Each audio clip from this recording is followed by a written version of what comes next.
Welcome to the Church Answers podcast. My name is Thom Rainer. I have a frequent guest with us, Mike Stadelmayer of Church Growth Services. Mike, I've introduced you a whole lot, but you are Mr. Church Growth Services. I can even see the monogram on your shirt there that says CGS. I should have had one that says CA or maybe TCAP, the Church Answers podcast. So welcome, my friend. Welcome. I know you've been with us many times and our audience has heard from you, but welcome back.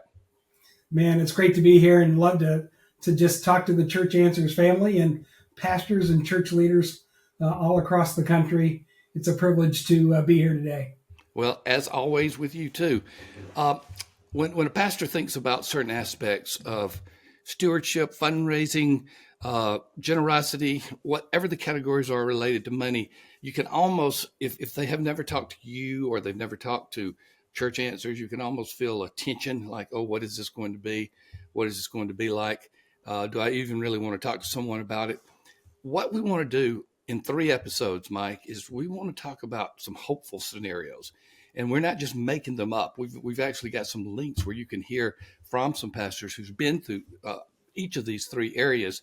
And the thing about it is, even if you need funding for deferred maintenance for those air conditioning units that come out, that I believe in one of the first testimonials, he was talking about leaks that were all over the place in this big sanctuary.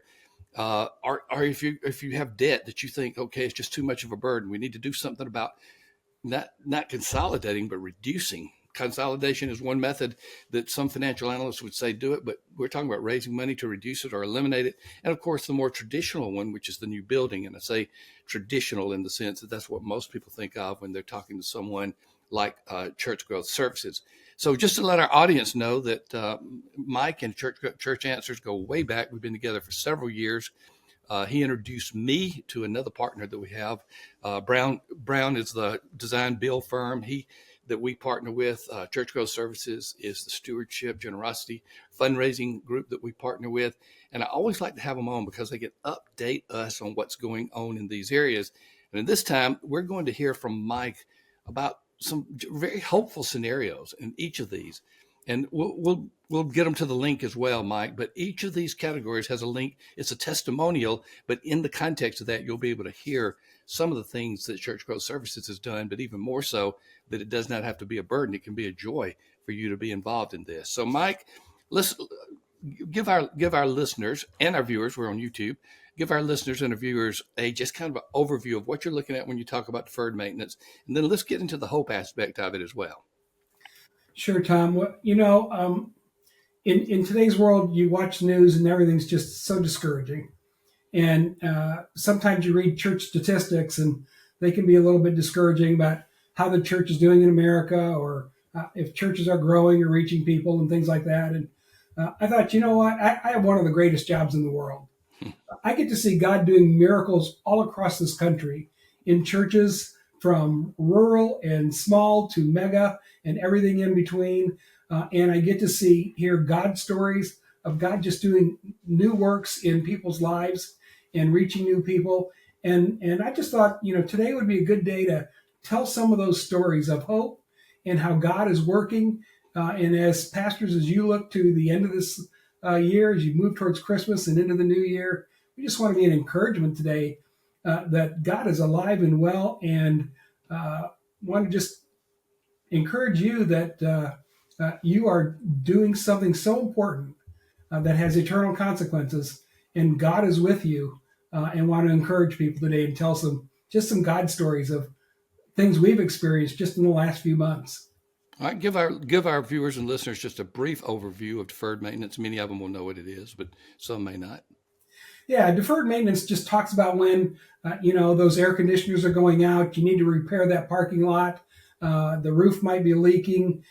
Your space needs refreshing. The carpet needs replacing. The restrooms need refreshing. Those kinds of things. You're privileged to have people come and visit your church on a regular basis. Companies coming. You need to prepare your facility to put your best foot forward so they can hear the gospel that you're preaching and be discipled.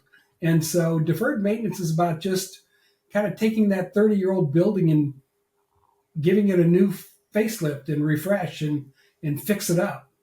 I like it.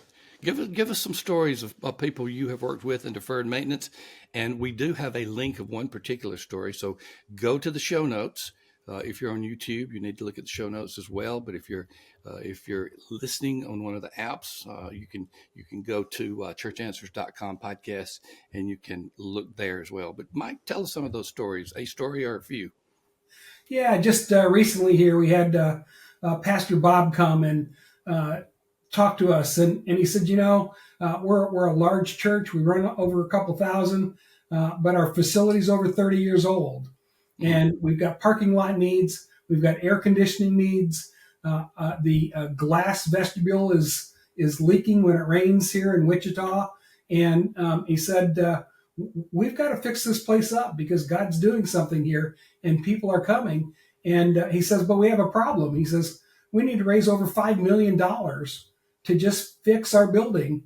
That's over 30 years old. And of course, one of the challenges with deferred maintenance is you don't quite get those same pretty pictures that architects or Brown Church Development draws to show that nice new children's wing or that new sanctuary or lobby.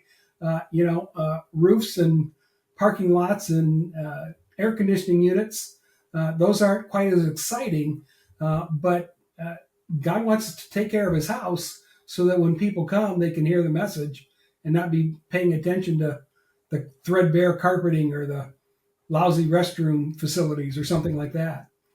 What was the total amount that he ended up needing for?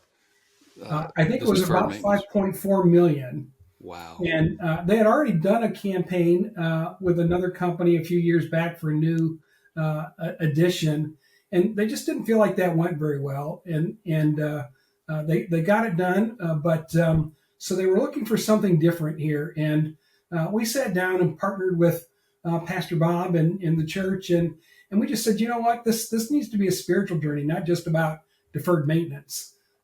And so we talked about it, and we just kind of landed on refresh. We need to refresh God's house, but we need to refresh our hearts and our walk. And it became a spiritual journey for the congregation.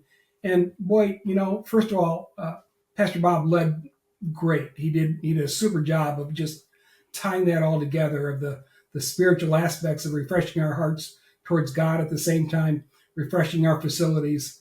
That's a good tie-in. Yeah, and you know what? God moved, and they raised a little over $6 million. They surpassed their $5.4 million goal. But probably the biggest benefit was people were coming afterwards. Actually, in the middle of the campaign, one new family came and said, Pastor, we love it here. We've been coming for a couple months. But the first Sunday, we thought we almost lost our car in one of those potholes. Oh, wow. That was just kind of the need. But then by the time we got done, so many of them came up to their pastor and said, you know what? We never felt like this was a generosity campaign. You were asking us for money. We felt like this was a spiritual journey, and we just grew so much in this season of this time. And I just want to encourage pastors, you can repair your facility and do deferred maintenance, and at the same time build momentum in your congregation and help your church grow in the grace of giving, but also grow in their walk with the Lord. And it's just about being wise as we seek to partner together to help frame what that campaign looks like. How long has Bob been at the church? Do you recall? Long term?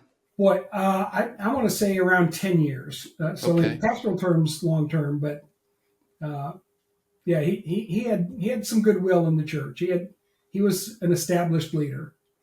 And so that's always one of the things you look at is how will the pastor lead, and then Church Growth Services helps the pastor to lead because y'all give him the guidelines and everything he needs. So God gets on it from just the power point of view. Y'all get on it from the practical point of view and get it all together. And all of a sudden there's money for debt consolidation, for deferred maintenance, and for a new building, any of the three.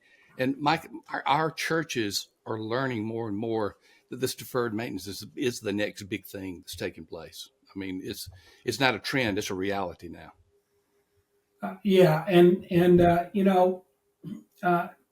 Again, I just want to encourage pastors. God is just doing a new work in so many churches all across this nation, and He is just doing things, and it's our job just to walk in faith and be true to what he's calling us to.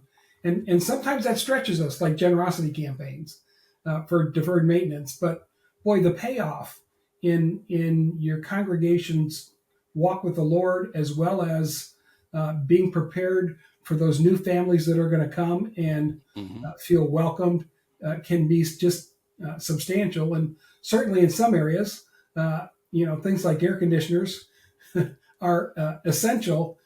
We can live without them a little bit more here in Indiana than Nashville or Texas or Florida. But yep, my son Sam Rayner would tell you that, won't he? Yeah, he sure will. He had several they had to deal with over time. Mike, I love hearing these stories of hope. I love hearing these stories of possibility. And just again, for those of you who are listening on your podcasting app or you're watching us on YouTube, you can check the link in the show notes and you can hear a testimonial from this pastor. All three are good, but his kind of set the tone for a lot of this. So it's not merely a testimonial, though. It's also, listen, this is not what Church Growth Services just did. They did it, but this is what God did in the process of it. And so I think you'll really enjoy it. Mike, we're going to look at two others, debt reduction and a new building. But before we get off deferred maintenance, I want to make sure you said all that. Well, obviously you haven't this short of a podcast, but any other essentials that you would like to address before we go to the next one? But, Pastor, we all know that guest makes a decision about whether they're coming back often well before you ever got up to speak. Mm-hmm. And if your facilities aren't ready, if you don't have good check-in points and security for your children, if your carpet's bare, if the entrances aren't well lit and well done, it's just a deterrent to the hearing the gospel and having a chance to invest in those people's lives. And I want to encourage you to pay attention to those things. And if you need a deferred maintenance, if you've got some things that are stacking up, boy, I've pastored some churches. You walked in and there was just so many things. It was like, when am I going to spend time on ministry? Because all I'm doing is fixing one problem after another. God can use those kinds of campaigns to really propel your church forward and put your best foot forward for when guests come through the door. So look in the show notes. Look for Church Growth Services in the show notes. This is Mike Stadelmayer, who is Mr. Church Growth Services, and he and his company have been around a long time, and they know what they're doing. We have a great partnership with him. But I just wanted Mike to have the opportunity to speak to this podcasting audience about the whole area of deferred maintenance. So if you got anything you need, you go to Church Growth Services about that deferred maintenance area and talk to Mike or some of his team members, and you'll be blessed. That's what Mike's trying to emphasizing that God's in a lot of this. So, Mike, thank you. We're going to just end this podcast, but then we're going to go to the next one on debt reduction. So I want our listening and our viewing audience to understand we've got three separate ones here, in addition to links that will tell you what some of the churches have experienced when they've done this as well. So thank you, Mike. We'll be right back. And thank you, listeners and viewers, for being a part of the Church Answers podcast. Just found out that our podcast is continuing to grow in listenership. We're at the infancy stage, I would say, in the YouTube viewership, but it's continuing to grow too. So make sure you check us out, and on your favorite podcasting app, give us a rating and review. And if you're at YouTube, give us a thumbs up, share it, and tell others about us. And above all, go to Church Growth Services so that they can help you with whatever financial fundraising needs you have in your church. But particularly, we've been talking about deferred maintenance. All right, stay tuned. If you're ready to go to the next one, it's ready for you. It's what happens when there is hope for debt and reducing debt. We'll be talking about that in the next episode.